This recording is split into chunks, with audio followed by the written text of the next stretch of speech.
Septi Sri Rahmawati. Jadi nanti boleh panggil Kak Septi, Mbak Septi ya. Kalau di kampus kadang-kadang disebut Bu Septi gitu ya, tapi saya tidak sesuai itu juga. Oke. Nah, selanjutnya sebelum memulai pematerian, saya ada game terlebih dahulu biar nggak terlalu tegang ya. Nah, sebelum memulai pematerian sambil nunggu KTP-nya ada, oke. Saya minta ada yang mau hadiah atau tidak, bisa acungkan tangan. Kalau mau saja, saya punya cara yang lain nih. Kalau nggak ada yang maju ke depan, saya bisa memaksanya. Oke, ya. Ada yang mau hadiah? Oke, karena tidak ada yang mau maju, maka saya akan mengadakan games. Ini yang namanya adalah games konsentrasi. Ya, ada yang tahu games konsentrasinya? Ya, ada yang tahu, ada yang tidak. Nah, ini kita coba pakai gerakan. Kalau dengan saya, materinya cukup nanti sedikit saja. Nanti materi intinya oleh Pak Kundarto. Nah, biar semangat, ya, games konsentrasi ini kita pakai gerakan. Gerakannya itu yang pertama tepuk paha, kemudian tepuk tangan, kemudian petik jari kanan, petik jari kiri. Oke, saya contohkan ya seperti ini. Jadi yang pertama 1, 2, 3, 4, 1, 2, 3, 4, 1, 2, 3, 4. Bisa ya gerakannya? Oke, kalau sudah bisa gerakannya, nanti adik-adik sebelum memulai games, kita mulai dengan kata-kata konsentrasi dimulai. Kemudian saya akan menyebutkan nama salah satu dari adik-adik semua. Karena saya tidak tahu, maka saya menjadikan Masio ini.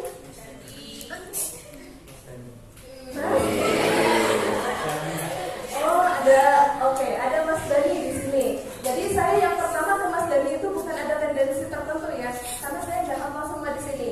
Jadi yang pertama saya akan menyebutkan nama saya, kemudian nama Mas Dani. Ini percobaan dulu, percobaan pertama. Oke, kita mulai ya. Gerakannya kalau ada yang nggak seirama langsung maju ke depan. Oke, termasuk kalau ada yang disebut namanya dan tidak menjawab, menyebutkan teman-temannya yang lain, maka itu harus maju ke depan juga. Oke, gini ya, contohnya gini. Saya dengan Mas Dani dulu. Ayo kita coba. Konsentrasi dimulai. Dani dan ngomong Dani menyebutkan namanya, kemudian menyebutkan nama yang lain. Contoh lagi. Oke,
kira-kira? Belum tahu. Oke, tidak apa-apa. Oke, tepuk tangan ya buat teman-teman. Yang kedua. Perkenalkan, saya Raja Syarifah. Saya memiliki cita-cita menjadi orang kaya dan sukses dunia akhirat. Perkenalkan, nama saya Adira. Cita-cita saya jadi pengusaha. Ya, ini berarti rencananya setelah lulus biar jadi kaya gimana caranya nih? Tetapi kemarin saya mencoba bisnis dengan Atira. Tetapi Oke. agak sedikit. Oh, ada benar. Ini ingin mencoba kembali. Oh, oke. Sip, tepuk tangan dong buat semuanya. Ya, ini rencana setelah lulus SMA mau ngapain nih? Meskipun tadi ada bisnis yang gitu ya. Oke. Kuliah. Kuliah. Oke, kuliahnya kemana? Belum tahu. Oke, sip, tidak apa-apa. Tepuk tangan ya buat teman-teman di sini. Oke, di sini saya punya games. Saya akan mengeluarkan sesuatu di tas saya. Karena saya melihat adik-adik membawa telur, saya juga membawa telur. Oke, ya berarti kita satu hati. Bedanya telur ini adalah telur mentah. Oke, aduh. Yang kedua, saya membawa dompet. Di dompet itu pasti ada. Oke, ada isinya ya. Tergantung sih. Oke, ada ini ya. Oke, jadi silakan yang di antara bertiga ini ada road to final dan hadiahnya adalah uang yang ada di tangan saya. Oke, ya. Game selanjutnya adalah saya akan meminta adik-adik silakan siapa yang paling berani terlebih dahulu maju ke depan. Games yang pertama namanya adalah games konsentrasi. Jadi kalau kita mau menyiapkan ke dunia kerja, kita harus mulai konsentrasi dari sekarang, belajar dan seterusnya. Games yang kedua adalah saya meminta adik-adik untuk fokus. Fokus untuk apa? Tadi ada yang pengen jadi kaya, maka harus fokus pada tujuan. Saya di sini tidak akan, cita-cita itu tidak ada yang salah ya. Tapi kita harus punya tujuan yang lebih mulia lagi. Kalau misalkan saya pengen kaya raya, itu boleh-boleh saja. Yang penting kita niatkan kalau kita kaya nanti banyak nyumbangnya, seperti itu. Oke, caranya pada games ini silakan saya minta salah satu, siapa dulu bebas. Mau siapa dulu saya dulu gitu ya. Nah, nanti satu orang akan mendapatkan hadiah ini. Nah, caranya adalah maju ke depan, kemudian silakan jawab pertanyaan saya. Tangannya sambil seperti ini. Kalau bisa menangkap uang dari 3 kesempatan, maka akan masuk ke babak selanjutnya. Seperti itu. Oke, silakan. Ada yang mau terlebih dahulu? Saya dulu aja. Oke, ini yang pengen jadi kaya paling semangat ya. Ini sudah valid ya. Oke. Nah, silakan tangannya seperti ini. Iya. Biar teman-teman yang lain bisa miring seperti ini, Mbak. Oke. Tangannya satu aja, Mbak. Oh. Oke. Jadi tangannya seperti ini. Tenang. Oke, saya akan memberikan 3. Boleh saya lihat ini? Boleh lihat saya? Ya. Pertanyaan yang pertama adalah nama lengkapnya siapa? Oke. Sudah ya, berarti 2 kesempatan lagi.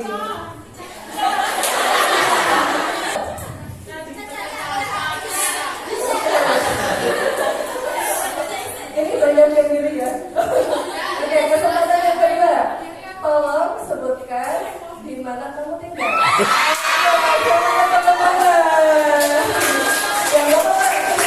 Jangan duduk dulu, gak apa-apa. Nanti siapa tahu gak ada yang berhasil kan. Oke, selanjutnya silakan. Kemudian saya akan menanyakan pertanyaan. Oke.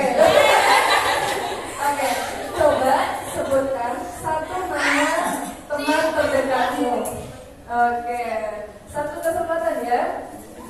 Jadi pertanyaannya gak harus selesai. Yang penting kamu fokus menjawab dan langsung menangkap dia. Gitu. Oke, jadi saya bisa menjawabnya kapan saja. Bisa setelah pertanyaan, bisa pertanyaan selesai saya gak lepasan. Oke. Pertanyaan kedua. Sekarang rumputnya apa?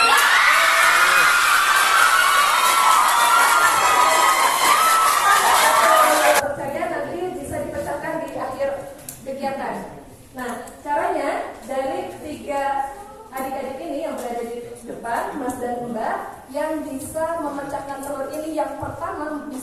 menggunakan ini dengan cara digenggam, maka uangnya langsung saya berikan.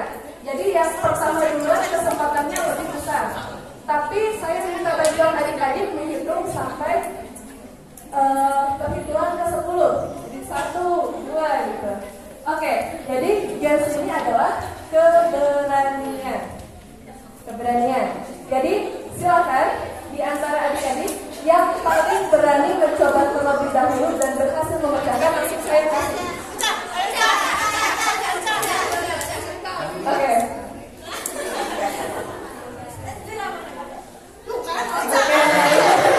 Kalau motivasi ingin kaya biasanya lebih ini ya.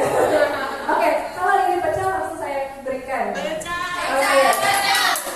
Minta bantuannya ya, adik-adik 1 sampai 10. Ini sudah jelas ya, jadi kalau pecah saya mohon maaf Bapak Ibu ya. Oke, ya. Hitungan sampai 10 dulu. Mulai 1, 2, 3. 1, 2, 3, 4, 5.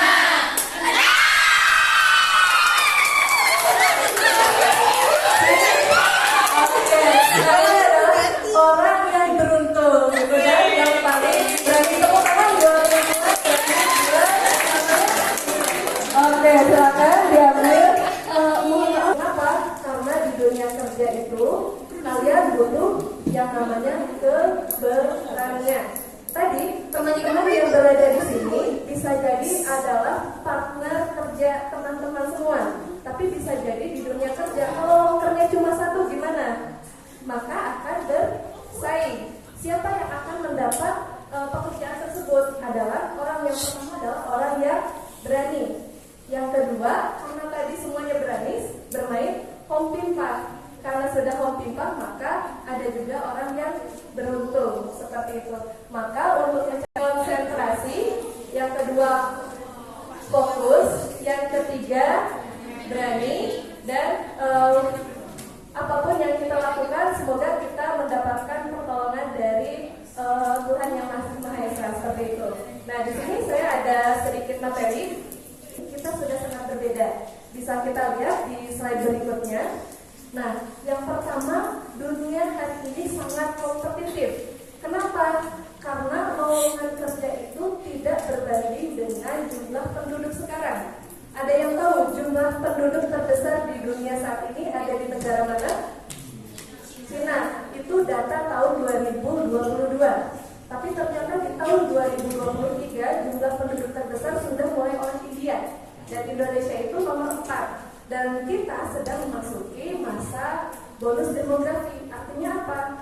Orang-orang yang berusia produktif itu sangat banyak sekali. Maka lapangan pekerjaannya pun sangat diperbuka oleh banyak orang seperti itu. Sehingga dunia sekarang sangat kompetitif. Yang kedua, dunia hari ini sangat ekstrim. Kenapa dikatakan ekstrim? Nah, orang sekarang menghalalkan berbagai cara. Ada yang memanjat ke gedung yang sangat tinggi, foto biar apa? Biar FYP katanya ya.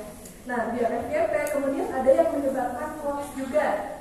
Yang penting viral, nanti saya bisa jadi content creator. Nah, kita sedang menghadapi dunia yang seperti itu. Jadi kita harus bersiap.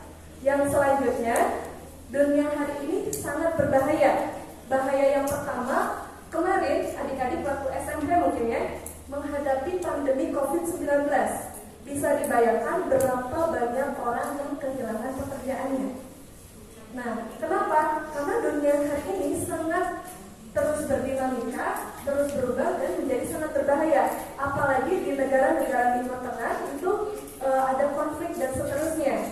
Nah, selanjutnya dunia hari ini kita saling terkoneksi satu sama lain. Adik-adik bisa saling berkomunikasi, kenalan sama orang Brazil, orang Myanmar, dan lain sebagainya.